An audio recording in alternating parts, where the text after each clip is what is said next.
the real Is it a football parking? The real issue here, Mr. Bwala, the mental World health Bank issue in statistics Nigeria. shows that about 45% of Nigerians have access to reliable electricity. Thank God. And it's on tape that the president has promised that if we do not, after 4 years, if we do not provide you constant electricity, do not vote for us. Yes. And those who are rational, we know that with the way our electricity is today, there's no way you can guarantee constant electricity. Could Nigerians say, okay, that is the premise upon which President Bola Tinubu should not come back? No, what he said was a statement of intent that is backed up by a commitment to make that happen. When you make so that, now it's looking like that promise is a dash promise. I'm coming now. When you make such a commitment, the next thing is you put it to work, which is what he has been doing. The president said that he has what it takes to fix it. So that's what I'm saying. That we are laying the foundation, and it's obvious. But it can't happen in 4 years. So let me ask you one question. So if you told us, Mr. Bwala, yes, are you saying that we should not be able to trust president for whatever he has said? The president has demonstrated sufficient commitment in the way he has governed Nigeria so far that he has elicited the trust of majority of Nigerians. And he made probably the biggest promise any politician can make in Nigeria's politics today is provision of electricity. No, that can't be the biggest. He made promise in electricity, but let me tell you, look at the fundamentals. Number one promise, the security of life and the welfare of the people shall be the responsibility of government. Has that been kept? Yes. Look at us having program like this. Before, you know how you would have moved in this country. Let me ask you, by extension, the Nigerian people. Recently, we've been having series of problems in Benue. Has it not gone down? We have had in Plateau State, has it not gone down? Look at the IPOB issue on non-government. You know 2022, 2023, the case of murder there. You know how they are kidnapping people, coming to people's houses in the heart of the town. It's almost the Ataba. Ransom and all. Insecurity has been degraded to a large extent. What we are seeing in Nigeria, I'll tell you, Mr. Shehu, are criminal tendencies that has no correlationship with whether somebody is governing well or not, because it exists in every part of this world. In the United States of America, yesterday there was a shooting. In New York, in England, every day you hear that. These are some of those criminals, but the fundamental... We're talking about 200 people being killed in Benue. We're talking about people being kidnapped in parts of Northwest. We are talking about Borno State, in your own state. People are being attacked in their own homes. The point is, insurgency attacking people. But when consistently. Was it? Since the last you've been reporting, you are one of the leading... There is almost no day that I don't report one form of arrest, kidnap, issue. So if someone does not commit a crime, would they be arrested? No. What I'm saying is, have you reported? I watch your stories and political roundup. I didn't hear anything about kidnapping. So it means that there's no crime. Yesterday I listened to it. There was no kidnapping. Well, before I let you go, Mr. Bwala, the reality is that the challenges are daunting. And we're making... And we are holding you, those of you in government, accountable to the promises that you've made. Not things, in fact, leave the things that you did not say. We are holding you to the things that you promised Nigerians. And we're making it happen. How do you tell Nigerians who are watching tonight that, well, things are not looking exactly as we promised, but hold on, and we're going to see do it. How would they believe you? No, let me tell you, what you are talking about is conjecture. We are no longer in the realm of we shall. We have a lot of what we have done. It is so laughable when you watch Daniel Bwala speak on behalf of this government. You realize that some of the comments that Daniel Bwala made against this Bola Tinubu administration has become his lived reality. I will break them down for you, and you too, you would see. But let's just ask you this question. He said that Bola Tinubu has fulfilled the promises of protection of lives and properties, being its number one basic responsibility of a government, the protection of lives and properties. Do you agree with that?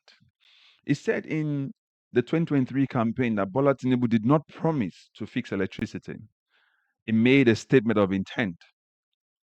Is that what you read when Bola Tinubu made that statement, when he said, if I don't fix electricity, don't vote for me in 2027 when I come back to you? That's what Daniel Bwala said. He said insecurity has been degraded to a large extent. In a country where There's kidnapping, killings, banditry almost, if not every day, in every part of Nigeria. Bwala says that that's not the reality anymore. But again, like I said, he says Bola Tinubu's commitment to fixing electricity was a statement of intent, not that he wants to fix electricity security. He wanted to put the modus operandi in place. But before we go further, let me say some of the things that Daniel Bwala said before. He said, even if you give Tinubu 30 years to fix Nigeria, he can't. He says, if you like, give Tinubu 30 years to rule, it would not do well. Daniel Bwala's view was that the Tinubu's administration lacks the ability to address Nigeria's underlying challenges. That's what he felt. And he made the statement very, very clear. Another statement Daniel Bwala made was this. He says the human mind works actively 24 hours a day until you join the APC. Then it stops working. Let me rephrase it again. He says once you join APC, you automatically lose your brain. That's exactly what I can see happening here. Once Daniel Bwala became a member of the APC and this government, his brain stopped working according to him. You can see that with Wike. When you look at Wike, for example, do you think a person who said APC is cancer, PDP is malaria, and now he's not become cancerous as well? Everywhere he goes to, he fights everybody, like he used to do when he was governor at Rivers State. Now, the crux of the matter is this.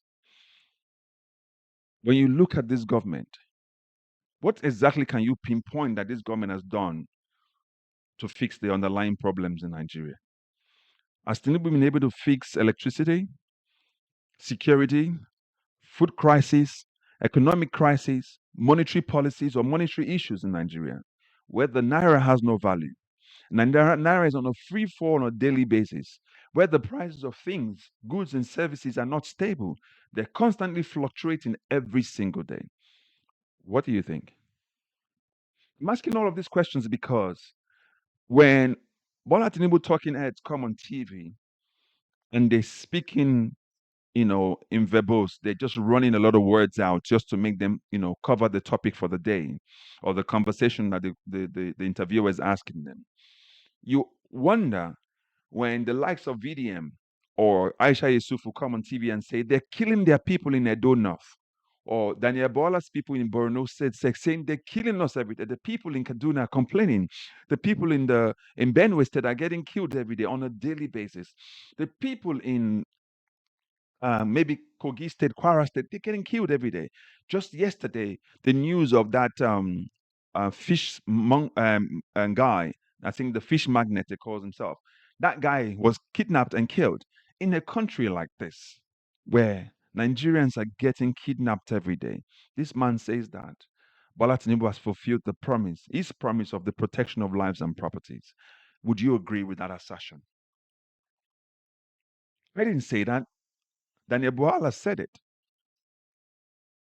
And he says most Nigerians trust Bola Tinubu. Rather, he says most Nigerians have come to Bola Tinubu that have been able to elicit the trust of most Nigerians. I'm wondering which of the Nigerians is he talking about?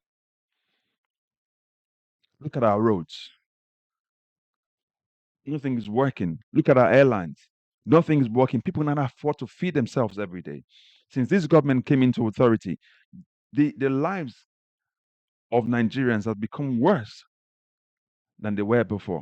And this guy comes on TV and says that indeed Bola Tinubu has been able to elicit the trust of most Nigerians. That brings me back again to some of the statement he made. Once you join the APC, you automatically lose your brain. That's Daniel Bwala's word. And he also said it before. It says the policies and leadership capacity, not time alone, determine success. It's policies. This is the broader criticism of Bola Tinubu. It says Bola Tinubu's policies and leadership capacity, not just time alone, determining success. So when you look at the policies of Bola Tinubu, this is what I keep telling you guys on this channel. I say it's not just about us coming to say that we don't think this government can do the work. It's because we've looked at the policies of the government, we look at the leadership capacity of this government, and we just realize no matter the time you give Bola Tinubu, you can see that there's no success in sight. All that we've seen so far is the president being able to insert himself and then keep telling Nigerians in a country where the president of the nation travels to France for 19 days while Nigerians died. And he came back, never spoke about it like it never happened. Even when he visited Benue State, he didn't go to where the incident happened because they said because the roads were bad. And this guy tells us that the roads are good. People can travel everywhere. The president cannot travel from Benue State to where the issue happened. I think it was Yawata, isn't it? And then he couldn't because the road were bad. And he says we are fine. Can you see what is going on with our nation? We have greedy men in politics, greedy men in power who cannot fix our nation. And they come and tell us that they're doing the work. We should trust them. He already told you guys, Tinubu did not promise to fix electricity. He promised, he made a statement of intent to want to do it, not that they would do it. It's just like when if you look at Bola Tinubu's Hope Agenda or Renewed Hope Agenda, you will see that he said it will reduce corruption, not take corruption out of our system. It will reduce it. But you know what? This government, corruption has gone to an all-time high. So how do you put the equivocation together? I'm asking all of you this question. Do you agree with what Daniel Bwala said? Do you agree with his assertion about the Bola Tinubu administration so far? What is your thinking? What is your thought? Put your comments in the comment section. Don't forget to like, share. Please subscribe if you've not done so. We need to grow this channel. We need to grow this awareness. And also, don't forget to recommend this channel to others. I will catch you up in the next video. Don't forget, I love you all. God bless you. Bye-bye for now.